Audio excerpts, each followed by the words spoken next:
Today I'm taking a quick stroll around Patong during the day, during the night. Of course, gotta do a quick stop for some water from 7-Eleven.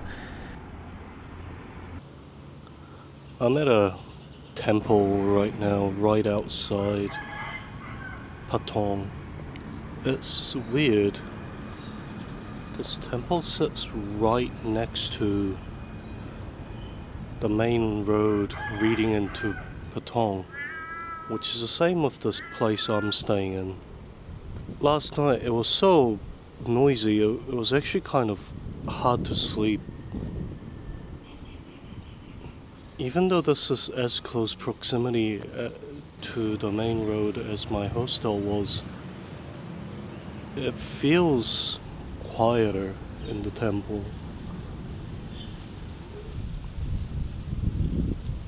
I can kind of focus on the rustling of the leaves.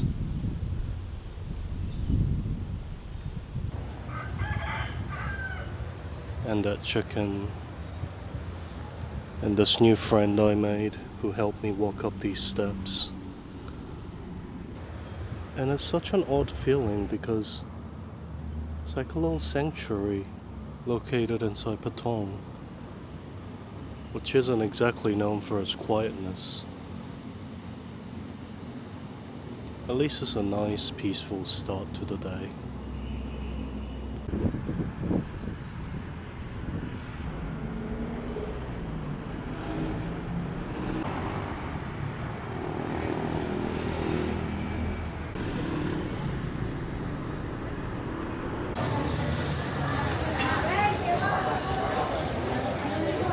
Bazan street market is interesting. The first floor is cool. It's a good fresh market, lots of good fresh produce. And then the second floor is kind of a little empty, especially for such early in the day. This is when people will be shopping and buying stuff, and there's pictures of way early on in this Bazan fresh market's life cycle, where all the stalls were full and seats were full. Fortunately, I think what started off with where the locals bought fresh produce and had food upstairs, this being Penang, began to pander for tourists. And these days tourists want to go sit down somewhere indoors where there's air conditioning. But it's good to see that the fresh produce market itself on the first floor is still busy. After the fresh market, I strolled down to the local mall to sit down, like I said, somewhere air conditioned, and got some chicken and rice, which is one of my favorite dishes in Thailand. However, this chicken was not even cut at all, just like lacerated. And the Hainanese rice was dry and not moist at all. It was arguably one of the worst chicken rices I've had so far, which is sad thinking back since it was my last chicken rice I ended up having in Thailand, except for the other terrible one I ended up having in the bloody airport. If you're enjoying this, feel free to leave me a like and maybe a comment about maybe you've been to Bangla Street and what your experience and thoughts on Patong and Bangla Street is. And subscribe. After lunch, I ended up wandering down Bangla Street, not by choice, it was just the quickest way to get to the beach. On the way to find my friends who were planning to go to the beach or something. The beach was sweltering and there was so many people there. Again, not something that I'm very used to being from New Zealand. I meant the people, not the beach. It took us way too many usage of share location feature on Facebook Messenger to find each other, which was, to be honest, a bit embarrassing because I pride myself on navigation. But anyway. There were a lot of hassling and aggressive tactics being used here compared to Chiang Mai or even Phuket Old Town, which I was kind of expecting but also really didn't like. Not to mention that everything was just more expensive. Not sure if I just couldn't find it, but there was barely any shops selling any food under 100 bahts. And definitely no 60 baht plate of Hainanese chicken on rice that I was used to in Phuket Old Town. And just so many damn tourists. I know I'm contributing to the problem, but you know, I can complain. It's everybody else's fault. Yeah. Then afterwards I headed back to my accommodation for a much needed midday shower. Then after lazing around for a couple of hours sitting under the air conditioning, we went to look at the sunset at the beach. Of course, somehow, after watching the sunset together, we all got split up. So it took like 40 minutes to assemble again. Which, just... Anyway.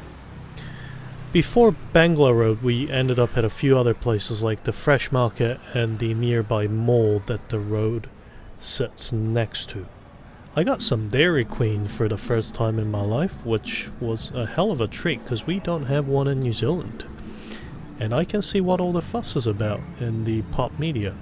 Bangla Street, I must say, was interesting.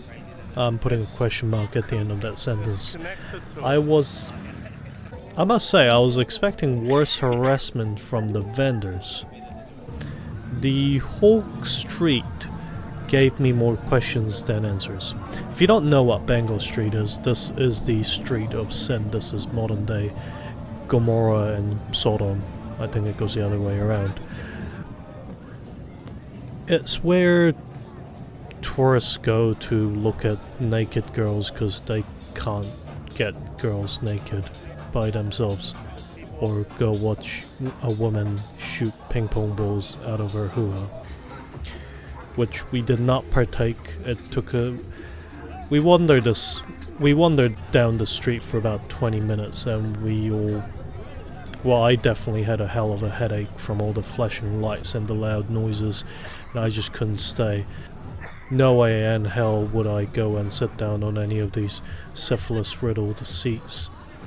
Though if this is your idea of fun, well, congratulations, you'll find plenty of it here. Though I gotta say, most of these dancing girls were very much uninterested. Since we were just walking by, I'm sure they will perk up if you flash any money at them.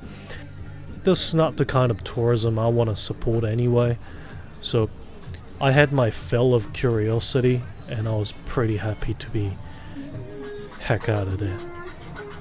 We did get asked several times if we wanted to go see a ping pong show, many times. The answer was a definite no, but I do have to wonder what's going through the minds of people who are more than happy to go and support stuff like this. Also, I don't know if you can tell from what I've managed to capture, but why in dear God's name, whatever God you believe in, okay, are you bringing kids here? In what universe is Bangla Street like a place where the whole family can have some fun? What, so your 4-year-old daughter and 6-year-old son can go and look at a woman's pair of tits? Come on, mate. Have some class. I don't know. Patong is clearly an amusement park for all the adults here. It's all it seemed like to me anyway. And I knew what I was getting into, you know. I'm not gonna sit here and complain despite what I've just done for the last 2 minutes into your eardrums. I don't know. It's not somewhere I want to be back at. I was more interested in the food at the end of the street. The street food was actually really good. I could go back. Anyway, next time I will be going around the surrounding area on a rental scooter, and you will see that the influence of Bangla Street does not stop in Patong. I'll leave it at that. I hope you all have a good day. Take care of yourselves. Cheers. Thanks for watching.